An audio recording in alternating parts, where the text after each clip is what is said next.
So I just made a video talking about a video game called Dustborn. It's been making the rounds recently, but unfortunately for all the wrong reasons. Despite having a very low player base since its launch, it's pretty much what everyone's talking about right now, but mostly to roast it. The backlash against the game caused the studio behind it to make a statement, but unfortunately the statement comes off as tone deaf as the game itself. And that's what I want to talk about today. So the game follows a woman named Pax, who lives in an alternate reality where the US has turned to a fascist dictatorship. California had seceded from the Union and is now going by Pacifica. However, despite not being a part of this fascist dictatorship, it's not much better, since it's basically being controlled by a major corporation similar to Amazon. They're given a job where they steal files from the company and then go on a road trip across the divided states of America, with their destination being Nova Scotia, all while under the cover of a punk rock band, where they had to dodge authorities from both the Republic of America and Pacifica. On top of all of that, the group is consisted mostly of anomals, which are basically these mutants who have the ability to utilize their voices as a weapon called Vox. This gives them different abilities depending on the person. Like for example, Pax has the ability to control others with her commands. Like if she tells people to shut up, they're literally forced to stop talking. Turn it down. Leave my music alone. Shut the hell up.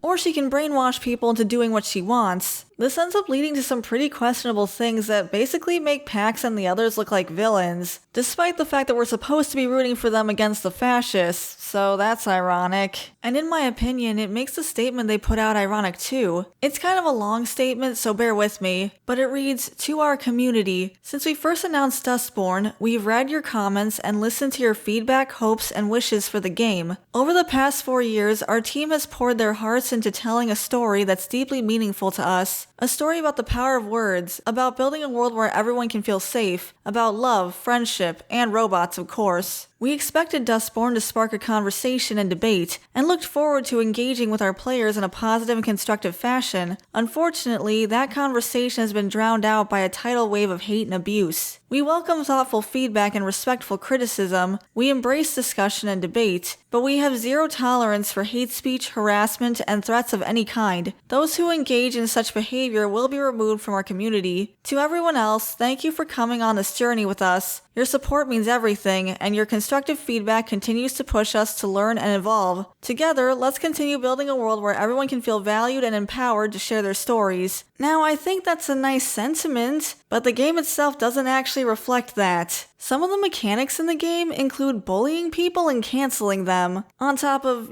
forcing your will onto others. Literally, when you unlock those abilities, it talks about how you can use them to make people feel bad about themselves, and force them to do things that they don't want to do, or isolating people from their friends and families. The way Pax uses her powers is really concerning. There's one part in the story where you come across a girl who's trying to convince everyone to get the anomals to leave, worried that they'll use their powers to brainwash them. And then Pax proceeds to brainwash everyone and turn them against her, pretty much proving her point, and also advocates for her to be excommunicated. She can also use her powers to manipulate people into shooting each other, and the game straight up tells you that if you cancel someone, they will resort to self-harm. Our heroes, everybody! This all seems to go against everything they professed in that statement, trying to build a world where everyone can feel valued and empowered, saying they're against harassment and threats when that's basically what you do in this game. It's just bizarre.